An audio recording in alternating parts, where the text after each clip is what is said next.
Hi everyone, and welcome to this week's Wallsend history story. This week I am covering a selection of stories that all took place either on Station Road or connected to Station Road, or are covering a little bit of information about some of the buildings that used to be there or that are still there today. These are all just little snippets of life in the past, and I hope you will enjoy it and find it interesting. The Tyne Picture Hall, which stood on Station Road, first opened its doors on February the 15th, 1909, and it would have 2 shows nightly. The building was owned by the well-known at the time Wallsend builder James McHarg. I will hopefully cover some more details of his life story in another video at a later date. The Tyne was not newly built. The building that most people will remember as the Picture Hall had been there long before it was used for that purpose. And once converted, inside it had seating, mostly on benches, for around 461 people, which was later increased to 508. And I am assuming that these were all on one level at the time, so it must have been quite hard to see if you were sat at the back behind a lot of taller people or people who hadn't taken their hats off. I found a couple of articles advertising shows that were on when it first opened, and I have to admit that there were some very odd titles. There were films such as Willie's Water Sprinkler, His First Walking Stick, and How Rustus Got His Pork Chops.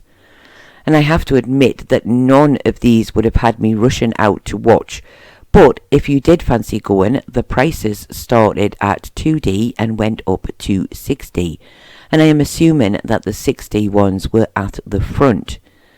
There was also quite a quick turnover films-wise, as nothing seemed to be shown for longer than a couple of weeks.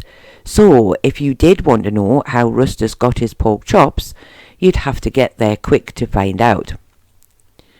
I am not going to cover the full history of the building, that is the Tyne Theatre. I will go into more detail with the McHarg story, but I will say that the cinema did quite well for several years, but slowly went into decline, and by 1959 it was renamed La Continental and was said to be showing X-rated films, though I would not think for 1 second that they were anything like the X-rated films we would imagine today. The first 2 films shown after the name change were Femmes de Paris and Girls Marked Danger. The idea of the name change and the new kind of films shown was to hopefully boost the audience, which, as said, had been dwindling for some time. However, it did not work, and by the end of September 1959, the cinema closed its doors for good. It sadly sat empty until its demolition in around 1964. By then, it was said to be pretty much fallen down, with toadstools growing in the walls, and the inside of the old building was a home for pigeons and rats. In 1902, a little boy by the name of John Parker, who was the son of Councillor Parker and lived in Station Road, had a very lucky escape when he fell into the river from the then new jetty opposite Hebburn. He was rescued by 2 men called Frederick Wager and Alexander Small, who happened to be there at the time. There is no mention of John's age, but I would imagine he was just curious and, like most kids, like playing in the water or playing by the water, so that was possibly why he was down there on his own. After his rescue, he was carried back to his home by Sergeant Irvin, and he was, apparently, none the worse for his accident, though no doubt he was somewhat wet. His parents did not find out what had happened until he was taken home, and I somehow suspect he was banned from going anywhere near the river on his own again, and he was probably sent to bed without any supper. Also in 1902, a man who we will call Daniel, who was only 16 years old at the time, was caught playing pitch and toss on Station Road, and on being sent to court he was later fined 5 shillings and costs. Pitch and toss was a common game in Wallsend. I have often heard it talked about and only recently found out what it was all about. Apparently, the idea of the game was to throw coins at a wall or something similar, seeing as this was played a lot down the burn where there wouldn't have been many walls to throw coins at, and the winner would be the person whose coin landed closest to the wall. Obviously, they would have to stand a fair distance away from the target, otherwise everyone would win. Of course, the playing of pitch and toss was not legal at the time, hence why people were often arrested. But also, based on the amount of people who were arrested for playing it, it was a very popular gambling game in the past, and the chance of a fine did not seem to stop people from playing. In 1905, the Primitive Methodist Church on Station Road held a 2-day bazaar. They were hoping to raise around £200, which in today's money would be around £30,000. The money was to go towards a £600 debt that the church needed to repay, and if you are interested, that would be around £91,000 today. Sadly, I never found out if they raised as much as they had hoped, but I doubt that any bazaar today would raise the equivalent amount. The bazaar included a sewing stall, a chinaware stall, a fruit and sweet stall, and a toy stall, and refreshments would also be available, so there was plenty for you to spend your money on. And the advert stated there would also be entertainment on both days, but it didn't actually say what, so I guess it would be a surprise to all who went along. Church bazaars were a common thing in the past, and they were also a great way to raise much needed funds. In 1903, Mr. J. Robertson, the Liberal candidate for Tyneside, held an open-air meeting in Station Road. It was said to be well attended, though sadly no actual location is given.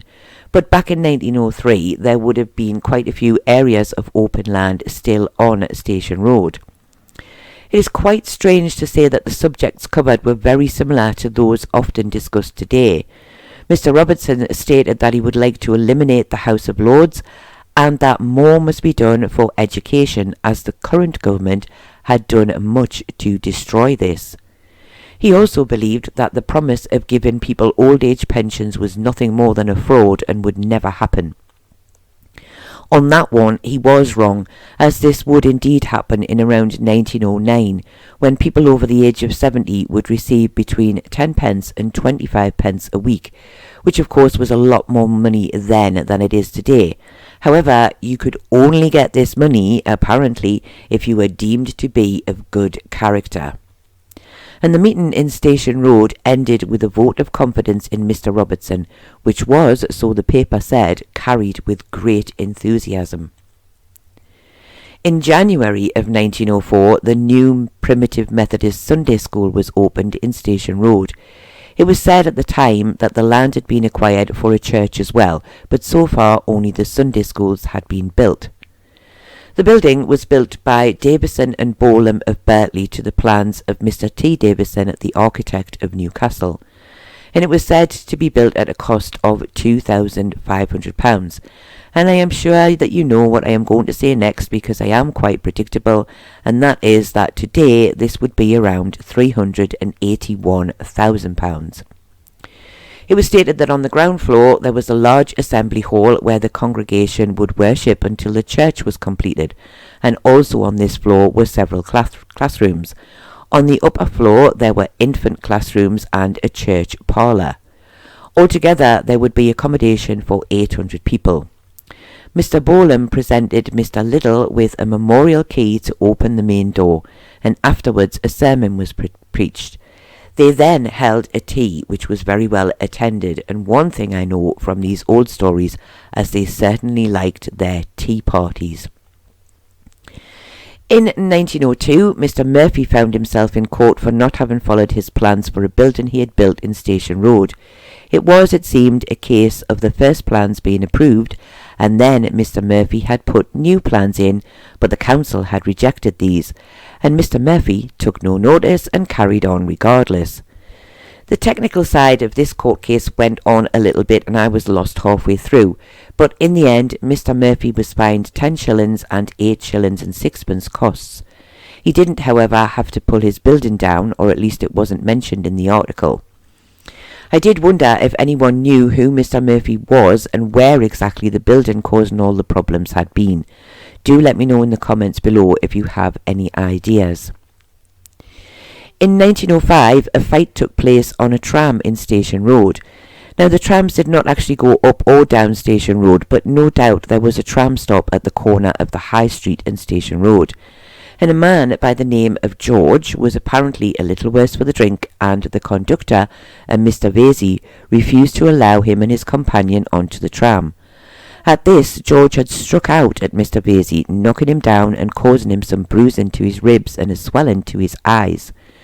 George stated he had not been drunk at all, but had been trying to help a friend who was drunk, and also an older gentleman, to get on the tram to go home, and they had been pushed off, causing the old man to fall. George said he had simply grabbed hold of the conductor to save himself and had not meant to hit him. His defence was clearly not believed, and he was fined 20 shillings and 10 shillings costs. Some of my more favourite articles are about the buildings for sale, as I often find it interesting how they are described. Obviously, the ones from the earlier years are much more interesting, but a sale took place in the Wallsend Cafe on Station Road in 1904 for a house and shop on the corner of Union Street and Roman Wall. This consisted on the ground floor of the shop, 2 rooms, a scullery, a yard and a large garden at the front, and there were then 3 further rooms on the first floor. This apparently came with a tenant who was paying an annual rent of £26. And yes, you've probably already guessed, this would be around £4,000 today. And I would have loved to have known how much it sold for, but the papers rarely printed any follow-up stories on these sales. So I have decided to draw this video to a close here, although I have to admit that there are still many more stories connected to Station Road that I could have included, but it would have made the video a little too long, so I thought I would save them for another time. I do hope that you have found these little stories of the past life of some of the things that went on and some of the buildings of Station Road interesting. And I do thank you all very much for watching, and I do hope to see you all again very soon.